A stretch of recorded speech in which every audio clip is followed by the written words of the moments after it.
One of my next guests says Musk has bitten off more than he can chew when it comes to Doge. Let's bring in Bradley Tusk, a co-founder and managing partner of Tusk Venture Partners, and George Gianarikas, who is managing director at Canaccord Genuity. Gentlemen, thanks. And Bradley, you've had a front row seat to some of these changes. For instance, at Uber, from the startup founder to more to Dara, basically. Right. Is it a time for a Dara moment at Tesla?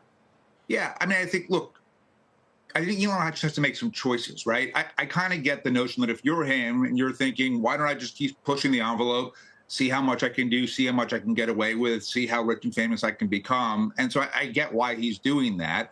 But let's be honest about Tesla. It is a company that is massively overvalued solely based on the pixie dust of the notion of Elon Musk's kind of magic abilities and retail investors believing in that. And he, to a certain extent, has to choose if he wants to keep reaping the benefits of that. He needs to be at Tesla and be focused on Tesla. If he'd rather focus on Doge or SpaceX or XAI or whatever else it is, that's fine. But what he can't have is the cake of way artificially high valuations for Tesla and then eating it too, meaning doing everything but Tesla.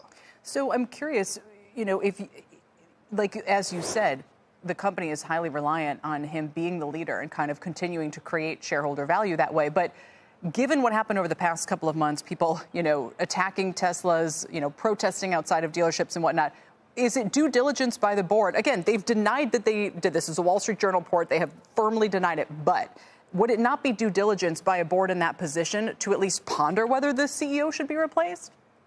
Look, I think that's obviously the kind of conversation that you should always look when something is not working, and Tesla shares are down about 40%. So therefore, in any situation like that, you want to ask what changes need to be made, and everything's on the table, and you work backwards from there. With that said, I mean, Tesla still has a market cap of like over 3x that of Toyota. And so if what your goal is just to have the highest valued company possible, the best thing they can do is have Elon back in the driver's seat, focused on it. And if you're a board member, your compensation is tied in many ways to the value of the stock as well. So I get why they're denying it right now. But if he truly can't focus on it, that's a different story. George, how much of a Musk premium is currently in the stock? It's a great question. I mean, look, we're big believers in Elon Musk, as are many. We've covered the stock for a long time, and he is singular.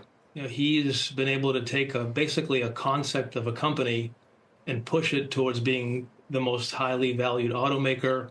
We respectfully disagree with the other guests that it's overvalued. I mean, we're meat and potatoes analysts, and we look at earnings power of stocks, and there's a lot of earnings power in short order in this company, not to mention the generational opportunities ahead with things like robotics and autonomy. So Elon Musk is incredibly important to the company.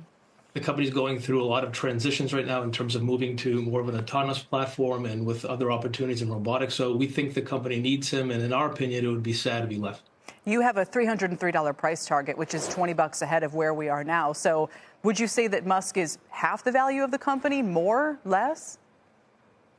There are a lot of very, very competent people who work at Tesla. We've met with many of them, but we think he's the driver, pun intended. I mean, he's the one pushing for the company to move into other avenues, whether it's, like I said, autonomy, robotics, energy storage. And he represents significant value there. He's helped to create a lot of it by being singularly focused on the EV opportunity and now on other opportunities. So he represents a significant amount of the value of the firm, for sure.